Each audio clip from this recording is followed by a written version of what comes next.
अस्सलाम वालेकुम नाज़रीन, आज हम बात करेंगे छाइयों पे। चेहरे के ऊपर छाइयाँ, स्याह धब्बे, दाग और इनकी ट्रीटमेंट के बारे में, इनकी वजूहात और एक मुकम्मल हर्बल ट्रीटमेंट इंशाल्लाह। लेकिन इससे पहले मेरे चैनल कीजिए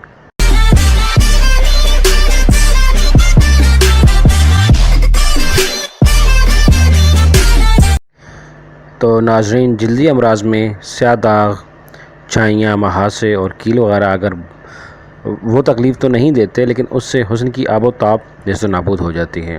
कैसा ही परिरो मर्द औरत हो, दिखने में अच्छा मालूम नहीं होता। इस तकलीफ़ से ना सिर्फ चेहरे का हुस्न जमाल ख़राब होता है, बल्कि नफसियाती तौर पर भी इंसान टूट के रह जाता है। तो आपको इंशाअल्लाह हम वो हर्बल टिप्स बताएंगे कि जिससे खुशनुमाई और ख़ूबसूरती में इजाफ़ा होगा आपकी स्किन में, और हमारी दुआओं में याद रखिएगा। तो नाज़रीन, सनलाइट डायरेक्टली चेहरे पे जो अफेक्ट करती है वो आपकी स्किन को ख़राब करती है, स्याह करती है। तेज़ धूप जब आपके चेहरे पे पड़ती है या स्किन पे पड़ती है तो उससे आपकी जो स्किन का आउटर सरफेस है वो जल जाता है, स्याह पड़ जाता है, इससे छाइयाँ और स्याह दाग धब्बे। तो आप अवॉइड करें डायरेक्ट सनलाइट से जो आपके फेस के साथ कांटेक्ट करें। डिहाइड्रेशन, सनलाइट वजह से करके डिहाइड्रेशन भी है, और स्किन की जो गंदगी है, स्किन को साफ़ ना करना, ये भी वजह है। और स्पेशली औरतों में प्रेगनेंसी के दौरान ये मसाइल आते हैं, और प्रेगनेंसी जब तक रहती है ये मामलात रहते हैं। उसके बाद अगर ट्रीटमेंट किया जाए तो ठीक भी हो जाते हैं, क्योंकि प्रेगनेंसी में मूड डिसऑर्डर और मेंटली तौर पे अपसेट रहना ये औरतों का एक नॉर्मल प्रॉब्लम है। उसकी वजह ये है फ़ीमेल हार्मोन्स का डिस्टर्ब हो जाना, और उसके अलावा औरतों के जो आपका अय्याम ना आना, जो मंथल पीरियड है, साइकिल, वो डिस्टर्ब हो जाना। तो इसकी बहुत सी वजूहत में से ये वजह भी है। तो आप अपनी स्किन का ख्याल रखिए, परेशान होना छोड़िए, आप खुश रहिए। खुश रहने से भी आपकी स्किन ग्लो करती है। उसके साथ साथ फूड में आप एक्सेसिव मीट का इस्तेमाल, गोश्तखोरी ज़्यादा अच्छी चीज़ नहीं है। गोश्तखोरी करने से आपके जिस्म में बैक्टीरिया का लेवल भी डिस्टर्ब हो जाता है।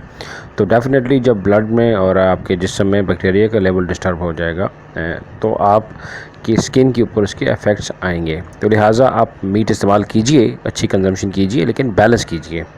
आपकी स्किन के लिए, आपकी छाइयों के लिए हम एक टिप बताते हैं आपको, उसको गौर से सुनिएगा।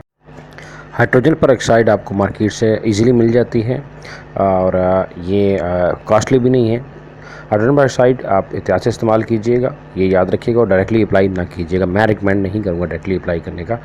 तो हाइड्रोजन पेरोक्साइड मार्केट से लीजिए, उसको तकरीबन आप 50 ml हाइड्रोजन पेरोक्साइड, और उसके साथ आप ग्लिसरीन है, ये भी मार्केट में आपको अवेलेबल है, इजीली मिल जाती है ग्लिसरीन।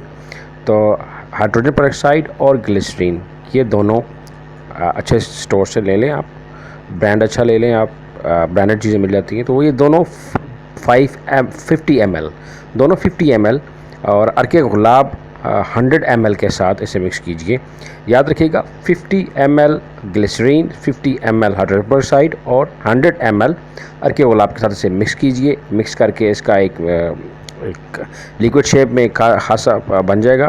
कुआरगंदल का यानी कि एलोवेरा का पल्प जो है, गूदा, उसको भी इसमें मिक्स करें 6 चम्मच, और आप एक साफ़ सुथरे कपड़े से अपने चेहरे पे लेप कीजिए। आप चेहरे पे लगाने से पहले एक टेस्ट डोज होती है, आप स्किन के किसी लाइट से हिस्से पे लगा के चेक कीजिए, आपको इरिटेट तो नहीं कर रही, उसका रिएक्शन तो नहीं आ रहा। अगर वो सूट कर रही है आपको, और इंशाल्लाह सूट करेगी, तो क्योंकि बहुत सारे मरीज़ों को इस्तेमाल करवा चुका हूँ मैं, तो ये यूज़ कीजिए। उसके बाद अपने चेहरे को 2-3-4 घंटों के बाद उसे धो दीजिए। ताज़ा पानी, ना बहुत ठंडा हो और ना बहुत गर्म हो, एक रूम टेम्परेचर जो नॉर्मल ताज़ा मौसमी हिसाब से आप वो पानी, उससे चेहरे को धोइए, और हफ़्ते में 4 से 5 बार इस्तेमाल कीजिए। दुआ में याद रखिएगा। बहुत शुक्रिया।